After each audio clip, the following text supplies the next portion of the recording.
Hi hello viewers எல்லாத்துக்கும் வணக்கம். Welcome to my channel. இன்றைக்கி நம்ம சேனலில் எதை பற்றி பார்க்க போகிறோம் அப்படின்னா, பிஎஸ்சி பேராமெடிக்கல் டிபார்ட்மெண்ட் கம்ப்ளீட் பண்ண பிறகு நெக்ஸ்ட்டு என்ன டிபார்ட்மெண்ட் பண்ணலாம் அப்படிங்கிற மாதிரி ஒரு சில பேர் யோசிச்சுட்டு இருப்பாங்க. இன்கேஸ் நெக்ஸ்ட்டு படிக்கலாமா இல்லையா, இல்லை இதோட வேலைக்கே போகலாமா அப்படிங்கிற குழப்பத்தில் நிறைய பேர் இருப்பாங்க. அதை கிளியர் பண்ண தான் இன்றைக்கி நம்ம ஒரு வீடியோவாக போஸ்ட் பண்ணுறோம்.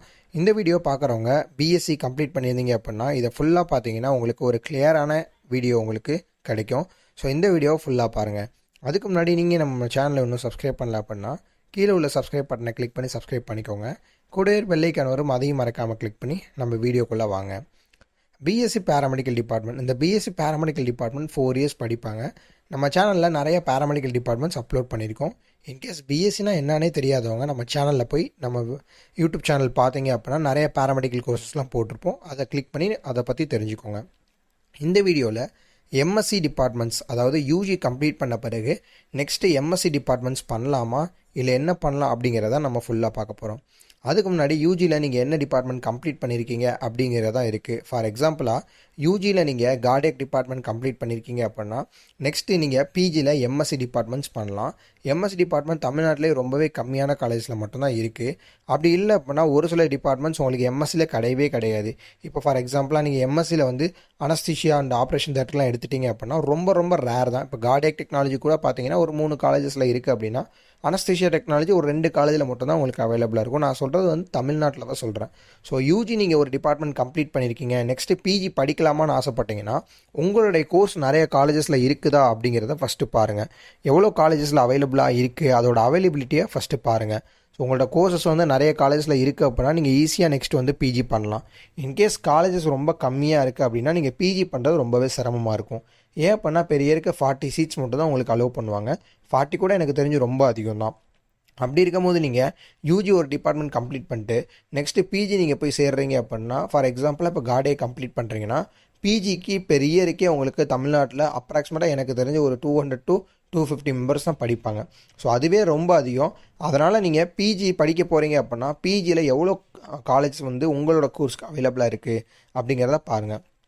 செகண்ட் ஒன்று என்ன அப்படின்னா, நீங்கள் பிஜி படிக்க போகிறீங்க அப்படின்னா கன்ஃபார்ம் வந்து நீங்கள் வந்து அதாவது இப்போ ஒரு சில பேருக்கு கமிட்மெண்ட்ஸ் இருக்கும். 2 இயர், இப்போ ஃபீமேல்ஸ்க்கு நிறைய பேருக்கு வந்து கமிட்மெண்ட்ஸ் இருக்கும். 2 இயர்ஸ் வந்து நான் கண்டிப்பாக வந்து ஏதாவது ஒரு டிபார்ட்மெண்ட் படித்தே ஆகணும் அப்படிங்கிற மாதிரி கமிட்மெண்ட்ஸ் இருக்கும். அந்த 2 இயர்ஸ் வந்து எனக்கு கேப் கண்டிப்பாக இருக்கக்கூடாது. 2 இயர்ஸ் நான் எப்படியாவது காலேஜ் லைஃப்பில் ஓடிடணும் அப்படிங்கிற மாதிரி கமிட்மெண்ட் இருக்கும். ஸோ கமிட்மெண்ட் இருந்துச்சு அப்படின்னா கண்டிப்பாக நீங்கள் எம்எஸ்சி டிபார்ட்மெண்ட்ஸ் பண்ணலாம். ஒரு சில பாய்ஸ் பார்த்தீங்க அப்படின்னா அப்ராடு வேலைக்கு போகாமல் இங்கேயே வந்து பார்த்திங்கன்னா எம்எஸ்சி கம்ப்ளீட் பண்ணிட்டு நெக்ஸ்ட்டு வந்து ஒரு ஸ்டாஃபாவோ இல்லை வந்து ஒரு கிளினிக்கலுக்கு சைடு ஒரு இன்சார்ஜாவோ போகணும் அப்படின்னு ஆசைப்படுவாங்க.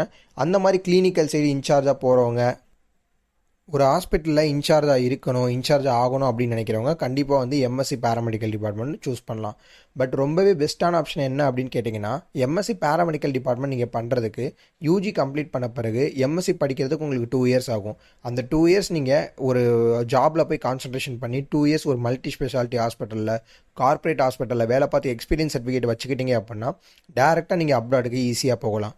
ஏன் அப்படின்னா ஆல்ரெடி நான் சொன்னது தான், அப்ராடுக்கு நீங்கள் போகணும் அப்படின்னா குறைஞ்சது ஒரு 2 இயர்ஸ் வந்து நீங்கள் தமிழ்நாட்டில் எக்ஸ்பீரியன்ஸ் வாங்கியிருக்கணும். அப்படி இல்லை அப்படின்னா இந்தியாவில் உங்களோட கண்ட்ரியில் வந்து 2 இயர்ஸ் எக்ஸ்பீரியன்ஸ் வச்சுருந்தா மட்டும்தான் அப்ராடு உங்களால் போக முடியும்.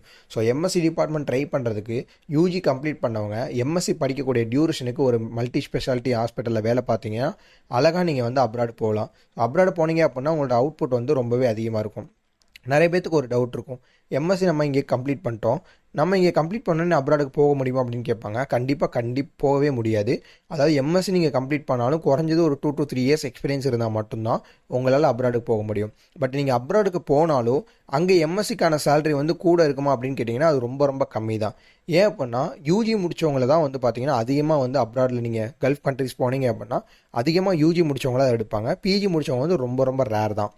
அப்படி பிஜி முடிச்சிருந்தாலும் 1 இயர் 2 இயர்ஸ் எக்ஸ்பீரியன்ஸ் உள்ளவங்கள எடுக்க மாட்டாங்க. மினிமம் ஒரு 5 இயர்ஸ் எக்ஸ்பீரியன்ஸ் இருக்கவங்க, அப்படி இல்லைன்னா 8 இயர்ஸ் எக்ஸ்பீரியன்ஸ் இருக்கவங்க, இல்லை 10 இயர்ஸ் எக்ஸ்பீரியன்ஸ் இருக்கவங்க, இந்த மாதிரியான கேண்டிடேட்டை மட்டும்தான் 99% சூஸ் பண்ணுவாங்க. ஸோ நீங்கள் எம்எஸ்சி முடித்தாலும் 2 இயர்ஸ் எக்ஸ்பீரியன்ஸ் வச்சு உங்களால் அப்ராடுக்கு போக முடியாது. குறைஞ்சது நீங்கள் ஒரு 5 இயர்ஸ் ஆகுது உங்களுக்கு எக்ஸ்பீரியன்ஸ் தேவை. ஸோ அதுக்கு நீங்கள் பிஎஸ்சி கம்ப்ளீட் பண்ணிங்கன்னா ஆட்டோமேட்டிக்காக நீங்கள் வந்து டேரெக்டாக வந்து ஜாபுக்கு போயிடலாம். அதுக்கப்புறம் நீங்கள் வந்து ஒரு 2 இயர்ஸ் அங்கே ஒர்க் பண்ணும்போது ஆட்டோமேட்டிக்காக நீங்கள் சீனியாரிட்டியில் போயிடுவீங்க. So best option paramedical department பண்ணிங்க அப்படின்னா எம்எஸ்சி ட்ரை பண்ணுறதுக்கு நீங்கள் அழகாக வந்து 2 இயர்ஸ் ஒரு கார்ப்பரேட் ஹாஸ்பிட்டலில் கம்ப்ளீட் பண்ணிட்டு நெக்ஸ்ட்டு வந்து டேரெக்டாக நீங்கள் வந்து அப்ராடு போகிறது ரொம்ப ரொம்ப பெட்ரு. இல்லை உங்களுக்கு கமிட்மெண்ட்ஸ், நான் ஆல்ரெடி சொன்ன மாதிரி தான், உங்களுக்கு கமிட்மெண்ட்ஸ் இருக்குது, நான் 2 இயர்ஸ் கம்பல்சரியாக நான் படித்தே ஆகணும், எங்கேயுமே போகக்கூடாது அப்படிங்கிற மாதிரியான ஒரு கமிட்மெண்ட்ஸ் இருந்துச்சுன்னா மட்டும் நீங்கள் எம்எஸ்சி சூஸ் பண்ணலாம். அதை தாண்டி வந்து நான் டியூட்டராக ஒர்க் பண்ணணும், எனக்கு டீச்சிங் ஃபீல்டில் தான் இன்ட்ரெஸ்ட்டு, எனக்கு வந்து கிளினிக்கல் ஃபீல்டில் இன்ட்ரெஸ்ட் இல்லை அப்படிங்கிறவங்க தாராளமாக நீங்கள் இந்த டிபார்ட்மெண்ட் சூஸ் பண்ணலாம். எம்எஸ்சி டிபார்ட்மெண்ட்ஸ் நிறைய காலேஜில் உங்களுக்கு அவைலபிளாக இருக்குது. இன்கேஸ் எம்எஸ்சி டிபார்ட்மெண்ட்ஸில் ஏதாவது அட்மிஷன்ஸ் வேணும் அப்படின்னு ஆசைப்பட்டீங்கன்னா டிஸ்கிரிப்ஷனில் காண்டாக்ட் நம்பர் இருக்கும், காண்டாக்ட் பண்ணிங்க அப்படின்னா தமிழ்நாட்டில் எந்தெந்த காலேஜில் எம்எஸ்சி டிபார்ட்மெண்ட்ஸ் அவைலபிளாக இருக்குது அப்படிங்கிறத உங்களுக்கு ஃப்ரீ கைடன்ஸாகவே சொல்லிடுவாங்க. இந்த மாதிரியான மோர் அப்டேட்ஸ்க்கு நம்மளுடைய சேனலை சப்ஸ்கிரைப் பண்ணி வச்சுக்கோங்க. உங்கள் ஃப்ரெண்ட்ஸ் யாராவது எம்எஸ்சி படிக்கணும்னு ஆசைப்பட்றாங்களா, அவங்களுக்கு இந்த வீடியோவை ஷேர் பண்ணுங்கள். நெக்ஸ்ட் வீடியோவில் பார்க்கலாம். தேங்க்யூ.